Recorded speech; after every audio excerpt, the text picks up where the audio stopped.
Hey everybody, welcome back to another Malts and Meeples video. I'm Petter. Let's get rid of that image there.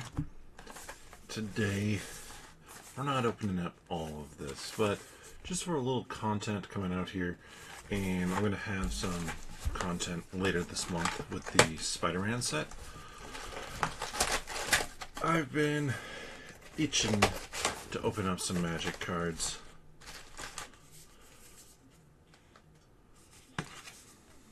Let's open up some Bloomburrow. Had this box here for a little bit. We're going to grab 3, 6, 9 packs. Because what, there's 36 packs in a booster box. It's been a while since I've opened a booster box. Doesn't actually tell me on here. There's some number of packs in here. We're going to open these up, and then we're going to have a little bit of other fun with that too.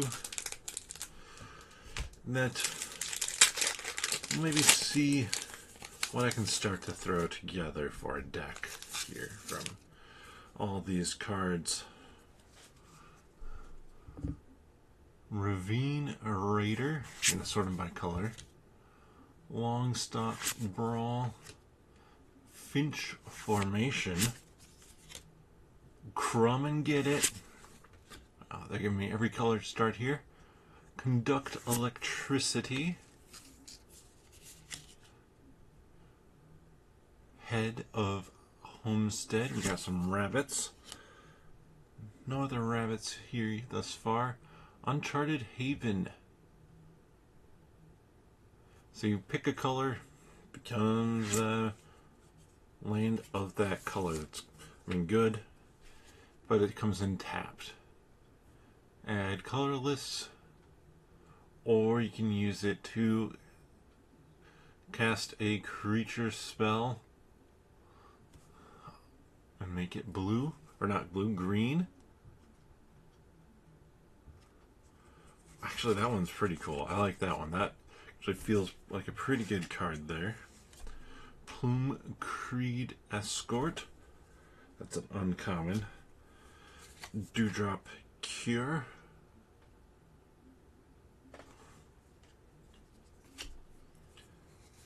Blasting Bloom.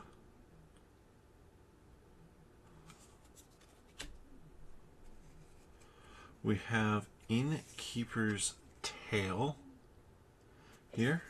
It's going to be our rare. Foil Island, sharp looking. We got a fish token, which is cool. And then Valley Might Color, a rare. You know what, I'm going to stack all of these up. I gotta. It's too much work to try and sort them right there. I doubt any of these are worth much of anything, but I'm gonna look up a few of them. Valley Might Caller. It's a $1 card. That's not bad. It's better than what I expected. Innkeeper's Talent is a $12 card. Let's look what that one does. At the beginning of combat on your turn, put a +1/+1 counter on a target creature you control. Then you can cast it as a sorcery to bump up permanents you control with counters on them have Ward 1. So they can be targeted by a spell, but I believe that means, it's been a while since I played, that they're protected. There's a cost to target them. And then level 3, if you would put 1 or more counters on a permanent or player, put twice as many of each of those kinds of counters on that permanent or player instead. I can see why that's good. That combined, so definitely starting to feel like, okay, if I'm going to build something, we're looking for a green deck here. Because we have Oak Hollow Village as well. 39-cent card. But you can put counters for green and tap on the creatures that enter the battlefield this turn, which potentially that could stack into something fun. No doubt about it.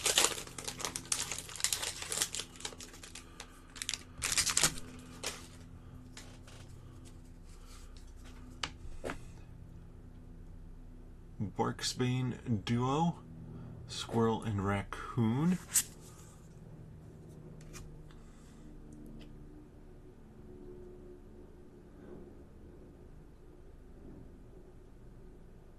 Can get some +1s. Shore Up. Just until end of turn ability there. Warren Elder. It's a rabbit. This kind of falls in line with what I'm thinking. Sazakap's Brew. Nocturnal Hunger. Light Shell Duo. Veteran Guard's Mess. Valiant. When Veteran Guard's Mess becomes the target of a spell or ability you control for the first time each turn, it gains +1/+0 and first strike until end of turn, and you scry 1. That's nice. 4 costs for 3/4. Becomes a 4/4 first strike. Pretty solid. Bushy Bodyguard. Vine Reap Mentor. Builder's Talent.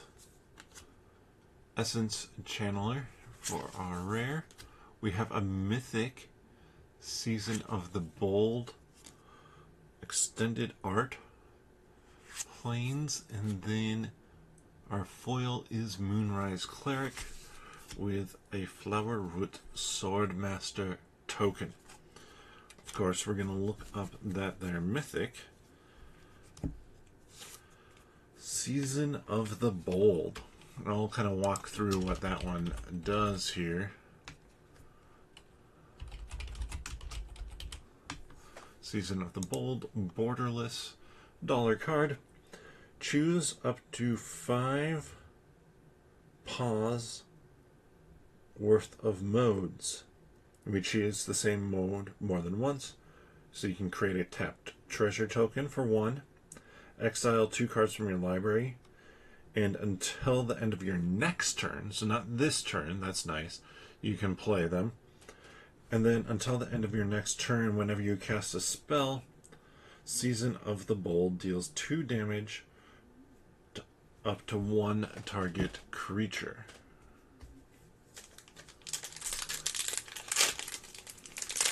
I mean, thus far, the best pull has been from that first pack.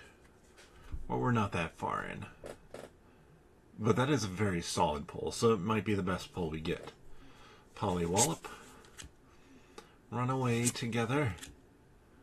Pileated Provisioner. Roughshod Duo.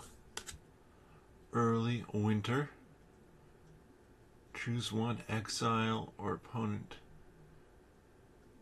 Target opponent exiles an enchantment. That's doesn't seem that great. That seems like a pretty high cost for a choice, and the second choice isn't that great. Cash Grab. Nice. Heaped Harvest. I like Cash Grab just for the name. 3 Tree Mascot. Seedglaive Mentor. Harnesser of Storms. Stocking the Pantry. Gev Scaled Scorch. Looks like that is our rare. Yep. We have a Plains. Mabel's Metal. And an art card. That's pretty sweet art there. But Gev is our best one. Now I want to look. Gev has Ward, and it's a 2 life cost, so Ward, GG. There we go.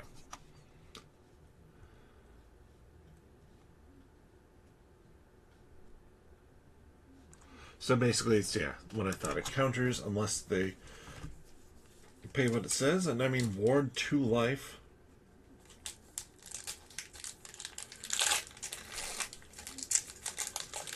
That's pretty nice.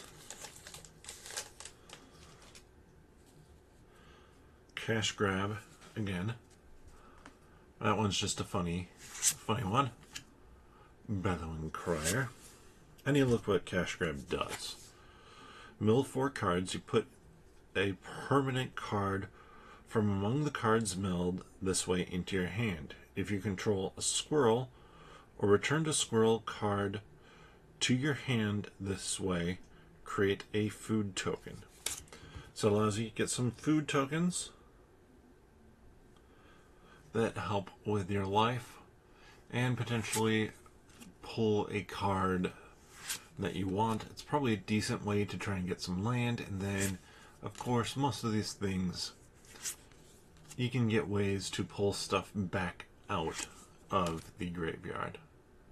3 Tree Scribe, Flame Cash Gecko, Tidecaller Mentor, Starforged Sword, I want to look at that one. Alania, Divergent Storm. We got our Swamp. And our foil is the Bramble Guard Veteran with Ruthless Negotiation art card. The art cards are popping. So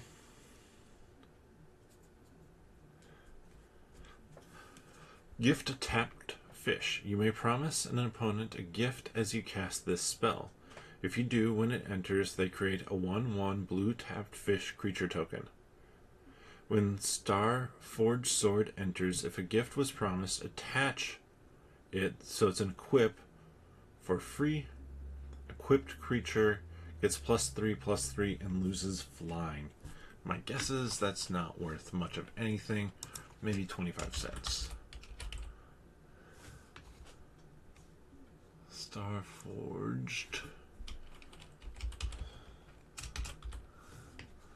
Sword, 2 cents, yep.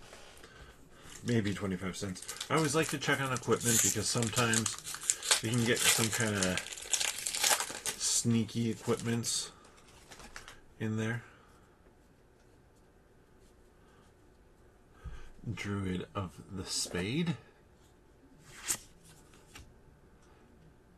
Sky Skipper Duo. Life Creed Duo. So there's a lot of duo creatures I'm seeing to get a couple different types. Ravine Raider. Longstock Brawl. Moonrise Cleric. Nothing too bonkers feeling. Wear down. Coiling Rebirth. And then Swamp. And Dazzling Denial with an Intrepid Rabbit token. I always like to look at what the rares are as well, though rares are generally just okay. Gift a card. You may promise an opponent a gift as you cast this spell. If you do, they draw a card before its other effects. Return target creature from your graveyard to the battlefield. Then if a gift was promised and that creature isn't legendary, create a token that's a copy of the creature, except it's a 1/1. That's interesting. That can give you some solid ways to kind of mess around with other abilities. Not necessarily enter the battlefield abilities, because it is created. At least that's my understanding of it. Oh yeah, this Pathmaker, Scales of Shale, Tree Guard duo. So like you get the Frog Rabbit, Pearl of Wisdom. Costs less if you control an otter. Draw cards, not bad. Rabbit Response, Moonrise Cleric again.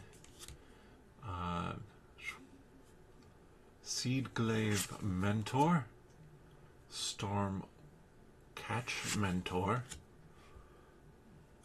Haste Prowess.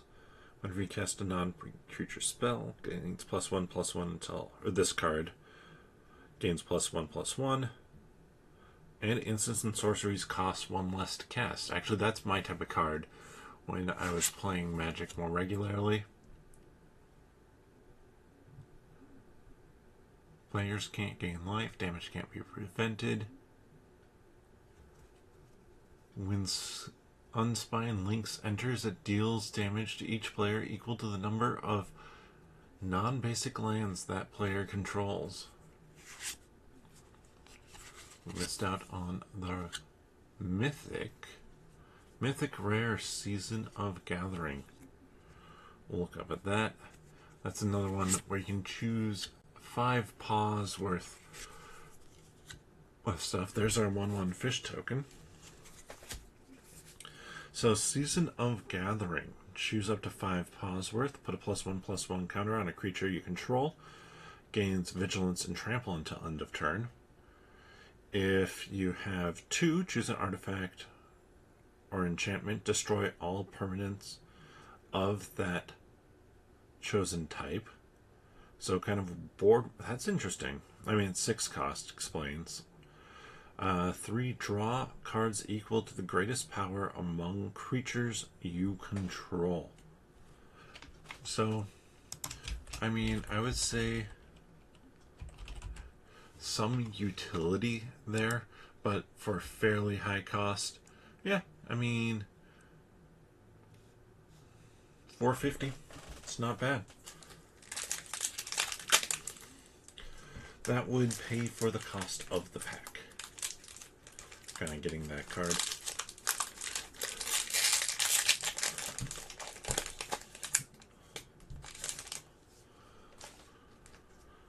Conduct Electricity. Now this is where that guy who reduces the cost of stuff deals 6 damage to target creature and 2 damage to up to 1 target creature token. But that at a 5, not great. At a 4, better. Daggerfang Duo, Sticky Tongue Sentinel, Waterspout Warden, Bravekin Duo, Heaped Harvest, Fountain Spout Bell. What does that one do? Search your library for basic land, reveal it, shuffle, put it on top. You can sacrifice it to draw a card. Interesting. I don't love it. I wish it, if it was a tap ability to and sacrifice it to draw a card, that would be better. Playful Shove, Bare Knuckle Boxer, Heirloom Epic, Hoarder's Overflow. Ooh. Clement the Worrywart.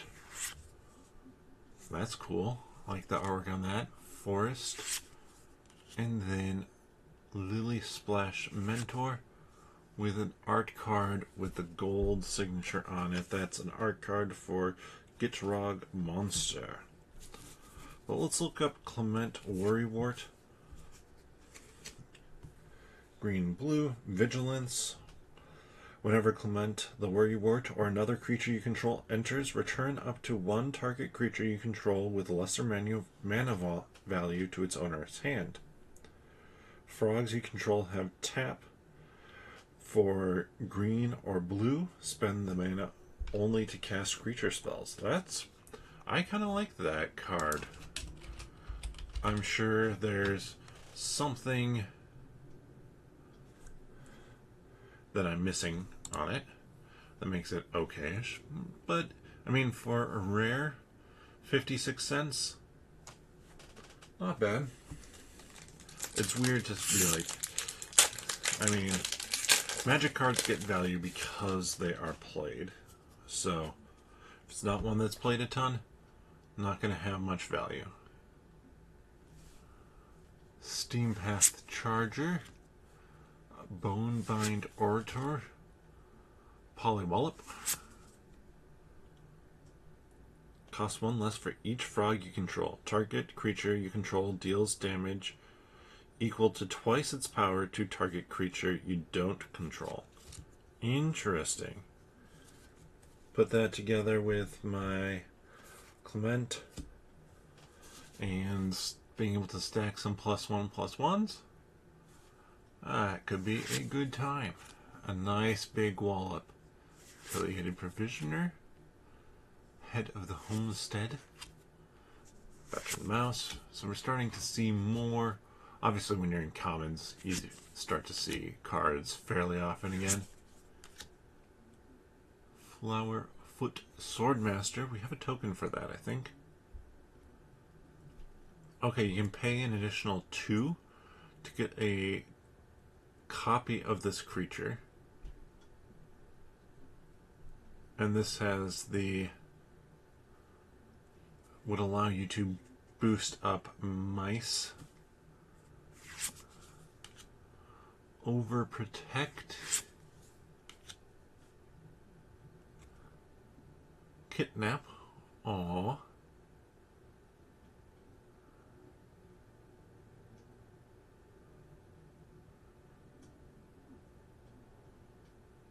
You enchant a creature and you get control of that creature, but you stun if you don't give a gift. Sky Kipper Duo. And look at that bunny. That nice bun there.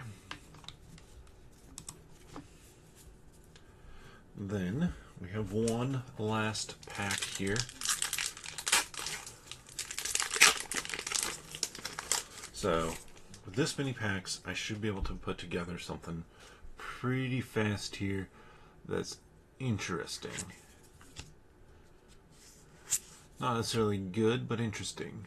Druid of the Spade, Shore Up, Life Crew Duo, Take Out the Trash, why don't you?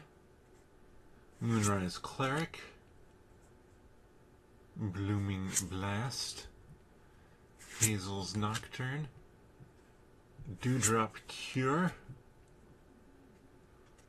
We have Caretaker's Talent. This is our rare first level. Whenever one or more tokens you control enter, draw a card. This ability triggers only once each turn. When this class becomes level 2, create a token that's a copy of a target token you control. And then level 3 tokens get +2/+2. We have the Warren Leader here as well. A Swamp and a Shore Up. And another Bunny token. Which I like the Bunny token artwork a lot. So I'm curious on the Caretaker's Talent. Okay. That one is a $7 card. Nice. And then a Warren. Alright, which I can see why. Warren.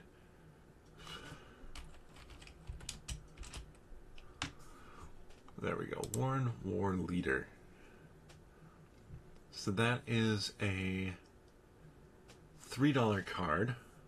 The Warren War Leader, Offspring, pay 2, get a copy of it. Whenever you attack, choose 1, create a 1/1 rabbit. Or attacking creatures you control, get +1/+1 until the end of the turn. So, let's see, standard 60 card deck. I have a decent stack. Or, what is it for draft?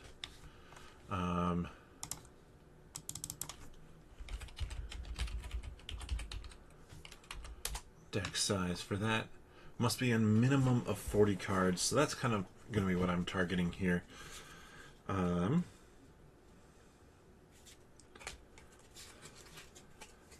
looking at white and green. Changeling. Spend one to swap a color. No thanks.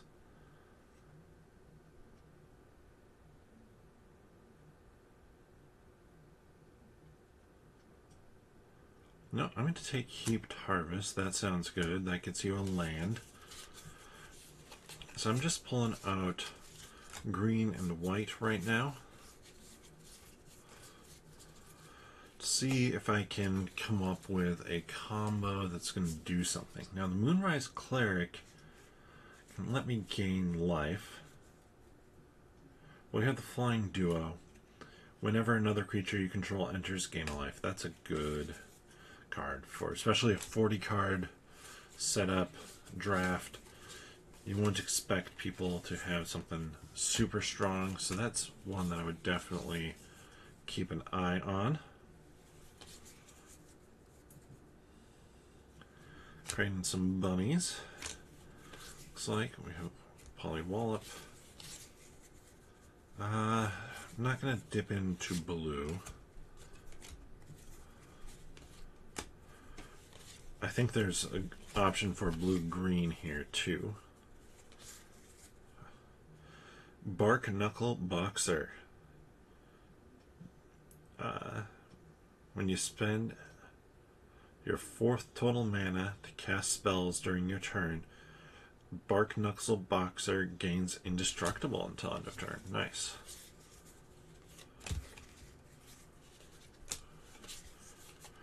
Yeah, this is, I mean, this is more cards than you really would run for a draft. 9 packs is a lot.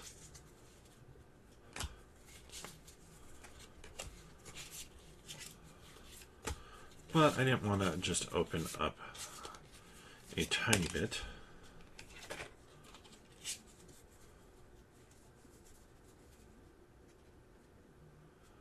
Gift a card to destroy 2 artifacts. Ooh. Yeah. I got some interesting options here, such as an enchantment with Flash to give +1/+0 to a creature in flying.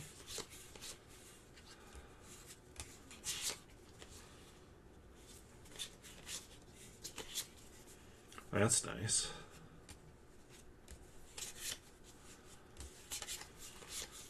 Almost through pulling out the green and white. That's definitely more than 40 cards.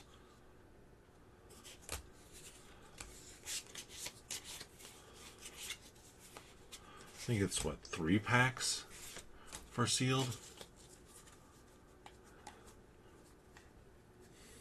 3 packs for sealed. That sounds... How many cards is it per pack? Does it say on here? 14 cards. Seems a little low. Maybe 4 packs. It's been so long.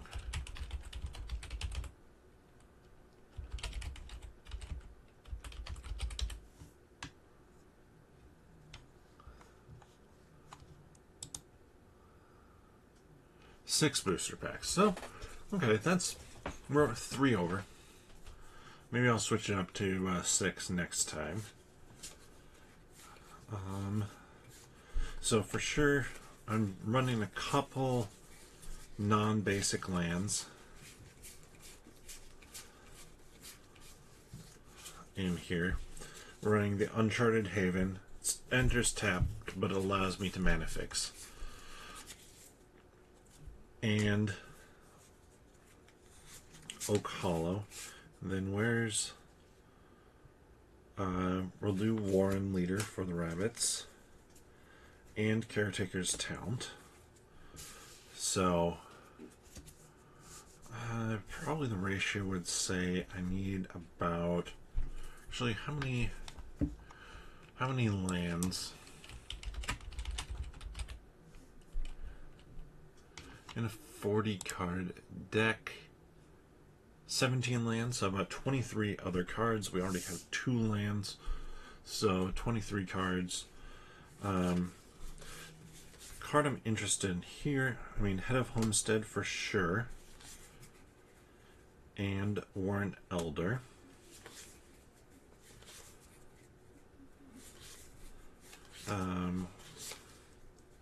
Where is it?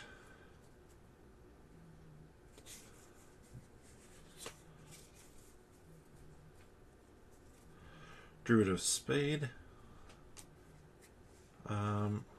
Life Greed Duo to help keep my life total going. Feather of Flight. Where is... Wear Down's good. Deals some damage. Sonar Strike's pretty solid. Good little bit of removal if you're playing in a super limited format like this.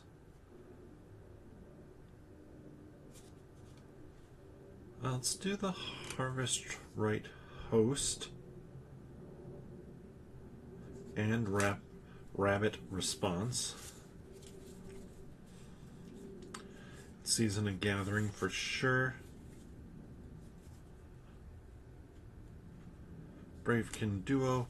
I want to get Heaped Harvest in there. In fact, I probably want to get both Heaped Harvests in there. Innkeeper's Tale for sure too.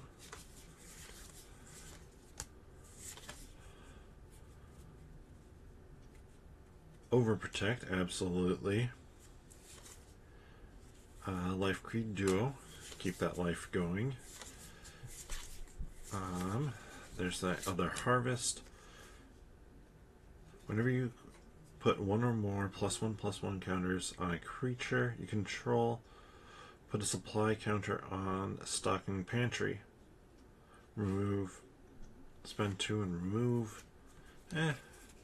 Mabel's Metal I think sounds good as well. Let's just do a quick count here. See how many I have. 1, 2, 3, 4, 5, 6, 7, 8, 10, 11, 12, 13, 14, 15, 16, 17, 18, 19, 20.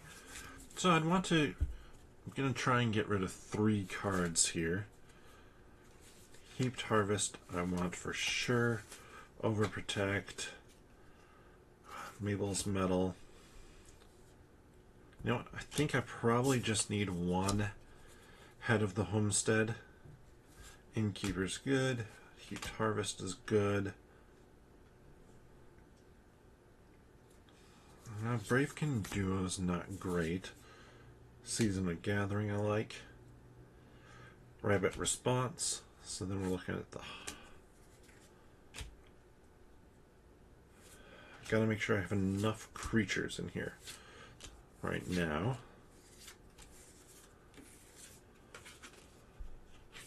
I have 1, 2, 3, 4, 5, 6, 7 creatures.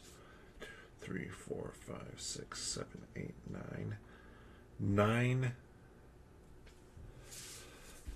Well, let's throw enchantments off to the side here. 3 enchantments, 3 artifacts,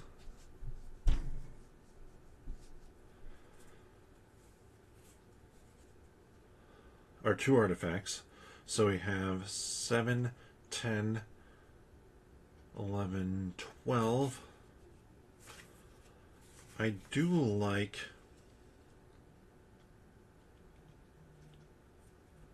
Season of Gathering and Overprotect for sure. 14. I don't have any bats, but Sonar Strike is still good for quick removal. And Mabel's Metal. So that's at 16. I'm actually going to pull back the Head of Homestead. And now, like the last step I want to do here is I want to look and see what my ratio is.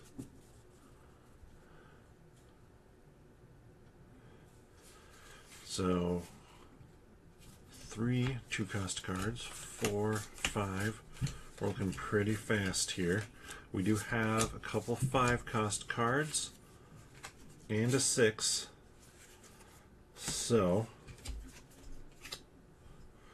we have a mess. 1, 2, 3, 4, 5, 6, 7, 8 2-cost cards.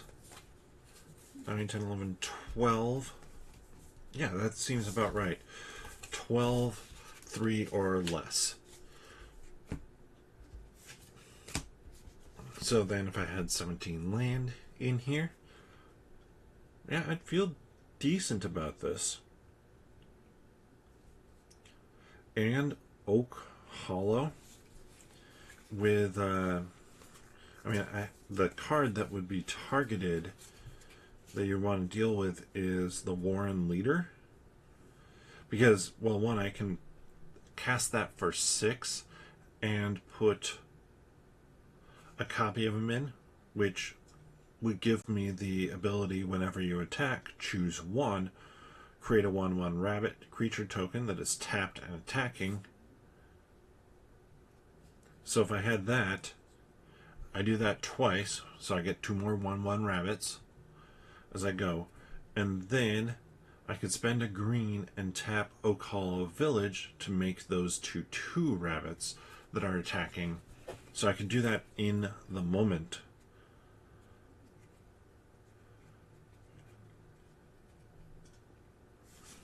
Yeah. And Head of Homestead also works well with that. So kind of that token creation, that feels right. That actually feels like a pretty mean deck. It's missing a little bit. Obviously, no counterspell ability, not that much direct removal. A little bit of flight, but not a ton of flight. So things that you would maybe want to think about, like flight is extremely powerful in sealed because your opponent just might not get any flight. So yeah, it's not bad. It's something decent to put together. I will try it with 6 packs next time, see what I can do there. This was obviously 9, so a little bit stronger than it would be in actual reality. But with that, thank you so much for watching. If you enjoyed this content, there's going to be more content coming around Magic the Gathering. Obviously, I have more of a box of cards to go through. But also then the Spider-Man set is coming out, as well as the Avatar: The Last Airbender. So Spider-Man will be probably cross-posted or cross-shown on this channel and the 10-Minute Marvel YouTube channel, because Marvel. And then when the Avatar set comes out, definitely be opening that over here. Appreciate everybody checking out this video. If you enjoy this content, please give the video a thumbs up. Drop a comment. What do you think of that deck? How overpowered is it compared to what you would actually get in a draft or a sealed situation? Let me know that down in the comments section below. And did I maybe miss a good combo that I could have built around otherwise? If you enjoyed this content, please subscribe to the channel and click that notification bell. It's going to let you know when new videos come out like this one, as well as when I go live with the other board game adjacent videos that I do. With that, see you next time.